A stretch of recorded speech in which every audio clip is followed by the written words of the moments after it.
जब माँ आद्य शक्ति की स्थापना होती है, माँ जगत जननी को जब विराजमान किया जाता है, या चैत्र नवरात्र में, शरदीय नवरात्र में, आषाढ़ी नवरात्र में, आदिकादिक पौष नवरात्र में हम शंकर की, हम जगत जननी जगदम्बा की जब स्थापना करते हैं, या हम नूतन घर का प्रवेश करते हैं, या गणेश जी की स्थापना करते हैं, या कोई दुकान को प्रवेश करते हैं, या कोई शुभ कार्य करने के लिए अग्रण्य होते हैं, तो हम कलश की स्थापना क्यों करते हैं? आज शिव महापुराण में शुरुआत में अपन शिव और पार्वती की यही संवाद को लेकर चले। आखिर कलश में ऐसा क्या है? कलश के अंदर आखिर ऐसा क्या विराजमान है कि 33 कोटि देवता उस कलश के अंदर आकर बैठ जाते हैं? महाराज, आप कोई यज्ञ करने जा रहे हो, आप कोई पोथी पुराण करने जा रहे हो, आप कोई अच्छा कार्य करने जा रहे हो, तो ब्राह्मण देवता कह देते कलश की स्थापना होगी, कलश की शोभा यात्रा निकलेगी, कलश यात्रा निकलेगी, कलश विराजमान होगा। और आज हर की पौड़ी पर, प्रयागराज में या उज्जैनी में, नासिक में जो बड़े बड़े कुंभ के मेले होते, कुंभ का मतलब भी तो कलश से होता है। उसकी महत्वता क्यों? उस कुंभ की, उस घड़े की महत्वता कहां से प्रकट हुई? शिव महापुराण की कथा कहती है महाराज, भगवान औघड़दानी शंकर स्वयं आद्य शक्ति जगदम्बा से कहते हैं कि जगदम्बा तू क्या चाहती है बोल। तो जगत जननी जगदम्बा कहती है कि जहां मैं हूं वहां शंकर है, ये आपने कह दिया, और जहां शंकर है वहां पार्वती का होना जरूरी है। उसके लिए सिद्ध करने के लिए एक स्थान ऐसा बनाया जाए जहां पर शंकर विराजमान है और शंकर के साथ पार्वती विराजमान है। तो शिव जी ने कहा, पार्वती उसके लिए मैं तुझे एक सुंदर कलश का निर्माण कर देता हूं। ब्रह्मा जी कह रहे हैं, नाथ इस सारे ब्रह्मांड को रचना करना है, कर दूंगा, मना नहीं है, पर रचना करता भगवान ब्रह्मा जी कहते हैं कि मैं संसार को एकत्रित करूं, उससे पहले 33 कोटि देवताओं को मुझे एकत्रित करना, और सारे 33 कोटि देवता एक जगह पर आकर विराजमान हो जाए, ऐसी कोई व्यवस्था करना है। शंकर भगवान ने कहा, बनाओ ब्रह्मदेव, तुम निर्माण करो। ब्रह्मा, शास्त्र कहता है कि भगवान शिव स्वतः, शंकर तो शंकर है, भगवान शंकर ने मट्टी का सुंदर सा भाग ढेला एकत्रित करा, उस ढेले से भगवान ने एक सुंदर कुंभ का निर्माण करा, एक सुंदर कलश का निर्माण करा। भगवान कुंभ का निर्माण कर रहे हैं, भगवान कलश का निर्माण कर रहे हैं, और भगवान स्वयं ब्रह्मदेव कर रहे हैं कि आप ऐसा निर्माण कर दो जिसमें 33 कोटि देवता स्वतः विराजमान हो जाए। तो भगवान ने उस कलश का निर्माण कर दिया। अब कलश का निर्माण करा तो स्वयं भगवान ब्रह्मदेव बोले, प्रभु इस कलश के अंदर मेरा स्थान कहाँ है? मेरा स्थान कहाँ है? बहुत ध्यान देना महाराज, कलश का जो मुख होता है उस मुख पर भगवान विष्णु का स्थान होता है। किसका स्थान है? भगवान विष्णु का। थोड़ा सा नीचे आओगे, जहां से कलश का मुख दबा हुआ होता है, वह जगह भगवान स्वयं शिव की होती है। किसकी जगह है? भगवान शंकर की। कलश का अग्रभाग, नीचे का भाग जहां से फैला हुआ होता है, वहां ब्रह्मा का आधिपत्य स्थापित होता है। फिर कलश का जो नीचे का भाग होता है वो भगवान शिव और शक्ति का स्थान होता है। कलश के बाहरी भाग में, जहां पर बाहर का हिस्सा होता है, उस कलश के बाहरी भाग में 33 कोटि देवताओं को भगवान शंकर ने लाकर विराजमान किया होता है। महाराज भगवान शंकर 33 कोटि देवताओं को निमंत्रण देकर उस कलश में विराजमान कर। कितना सुंदर लिखा है देवी भागवत के अंदर कि जहां कलश की स्थापना होती है उस जगह पर किसी देवताओं को बुलाने की जरूरत नहीं होती। 33 कोटि देवता उस जगह पर स्वतः विराजमान हो जाते हैं। स्वयं 33 कोटि देवता स्वयं वहां विराजमान। अब कलश मेरा प्रतिबिंब है ये तो कहा, भगवान की कथा कर रही है। औगड़दानी त्रिकालदर्शी कैलाशी शंभु के पास में उस समय पर कामदेव की धर्म पत्नी रति भी है, जिसके नयनों में जल भरा हुआ। शिवजी ने पूछा, बोलो रति, आप और यहाँ जब आपका पति जलकर भस्म हुआ तो हमने वर दिया था आपके पति को कि ये भगवान कृष्ण का पुत्र बनकर मिलेगा आपको, फिर क्यों आप यहाँ पर आई हो? क्या हो गया ऐसा? प्रभु बात इतनी सी है कि मेरा पति जब आपके नेत्रों की ज्वाला द्वारा जलकर भस्म हो रहा था, उस समय पर वो आम के पेड़ पर बैठा हुआ था। आम के पेड़ पर मेरा पति बैठा हुआ था, उसके चक्कर में वो आम का पेड़ भी जला। तो वो आम का पेड़ जो जला, उसने मुझसे कहा है कि पति का तो उद्धार हो गया, पर हमारा उद्धार कैसे? अब देखिए, कई लोग कहते हैं प्रश्न करने वाले पीछे नहीं हटते महाराज, बहुत प्रश्न करते हैं और प्रश्न कर पूछते हैं, गुरुजी ये कलश के ऊपर आम के पत्ते क्यों लग रहे हैं? उसका उत्तर है, ध्यान दीजिए, प्रश्न बहुत है तो उसके उत्तर भी बहुत है, बस उसको समझने वाला चाहिए।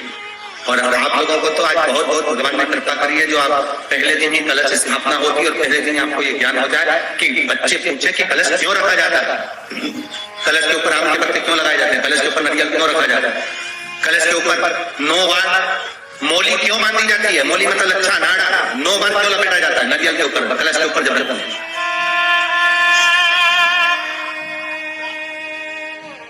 कलश के ऊपर जब जब श्रीफल रखाता है, नारियल रखाता है, तो उस पर 5 बार 7 बार मोली नहीं लपेटी जाएगी, तो 9 ही बार लपेटी जाएगी। 5 या 7 बार लपेटते हैं तो कहते हैं कि लक्ष्मी की क्षीणता होती है, और वो 9 बार लपेटी जाती है तो भरपूर लक्ष्मी का भंडार।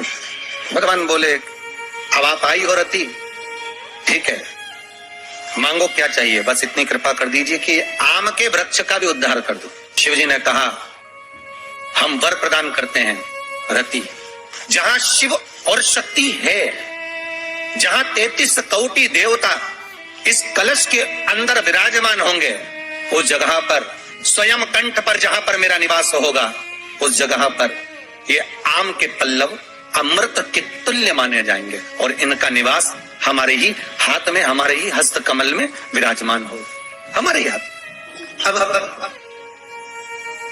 आम के पल्लव को बाबा ने विराजमान किया। अब आया है उसके ऊपर क्या रखते हो? श्री नारियल, ठीक है। नारियल कौन? अब उसका भी प्रसंग शिव महापुराण में, स्कंद पुराण में बड़ा सुंदर है, ठीक है। भगवान शंकर और पार्वती विराजमान है कैलाश पर्वत पर। भगवान शिव के मन में बात आई, शंकर भगवान ने मां पार्वती जी से कहा हे जगन्नाथी, हाँ प्रभु बोलिए, सुनो। तो देवी भागवत में आता है कि जिस जगह पर शंकर भगवान ने पार्वती से एक बात कही कि हमारा मन है कि हम दोनों बालकों की परीक्षा लें, और पार्वती जी ने जब भगवान शिव से कहा कि बच्चों की परीक्षा क्यों लें, संतान अपनी है और इनकी परीक्षा हम क्यों लें, किस आप मत करो परीक्षा, मत करो। शिव तो शिव है। बुला लिया कार्तिकेय को, गणेश जी को बुलाकर कहा, बुलाकर बोले जो पृथ्वी की परिक्रमा पहले कर कर आए हैं वो प्रथम गिनती में पूजा जाए, प्रथम भाग उसको पूज्य करती है, ठीक है, जाओ परिक्रमा करता रहो। अब गणेश जी महाराज बैठ गए चूहे पर, कार्तिकेय बैठ गए मोर पर। कार्तिकेय घर के बड़े थे, तो ये बात मान में थी, तो ये बात का ज्ञान था। तो कार्तिकेय जी ने कहा अगर माता पिता का कहना नहीं मानेंगे तो अच्छा नहीं लगेगा। तो कार्तिकेय जी तुरंत मोर पर चढ़कर और परिक्रमा करने निकल गए। अब गणेश जी तो चूहे को बुलाए, फिर चूहा बच गया, फिर पकड़ के लाए, फिर चूहा बच गया। अब उन्होंने चूहे पर बैठ गए, बैठकर जैसे चले शंकर जी के पास में, तो शिव जी को प्रणाम कर कर कहा पिताजी परिक्रमा करने जा रहा हूँ। शंकर बोले जा। अब इनको क्या मालूम था कि यहीं लगा लेगा। गणेश जी से पूछा कि तुमको भेजा था कि तुम पृथ्वी की परिक्रमा करने जाओ, तो तुम ये क्या कर रहे हो? गणेश जी बोले पिताजी शांत रहिए और परिक्रमा लगाने दीजिए। और परिक्रमा लगाई गणेश जी महाराज ने, एक नहीं 3, और 3 परिक्रमा लगा के सामने खड़े हो गए। पिताजी वर दीजिए। पिताजी ने पूछा काय का? पृथ्वी की परिक्रमा करके आया। शंकर भगवान बोले बता मेरे आजू बाजू घूम लिया, पृथ्वी की परिक्रमा करके आया। परिक्रमा लगा कर आकर खड़े होकर आशीर्वाद देना। तो पूछा आशीर्वाद क्यों? तो कहा प्रभु हमने परिक्रमा करी। तो शंकर भगवान बोले आजू बाजू घूम लिया और परिक्रमा करना,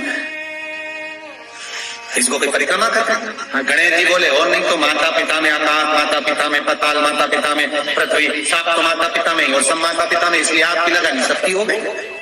शंकर जी खुश हो गए, शंकर जी ने आशीर्वाद दे दिया। अच्छा तो शंकर भगवान ने तुरंत वर दे दिया, प्रथम गिनती में तुम गिने जाओगे तथा। पार्वती जी को मालूम ही नहीं पड़ा कि कब वर देती है, तो पार्वती जी तो खड़ी हो जाएगी।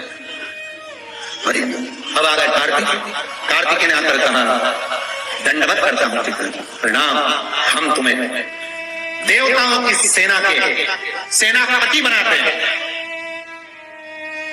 कार्तिकेय की आंख से अश्रु बहे।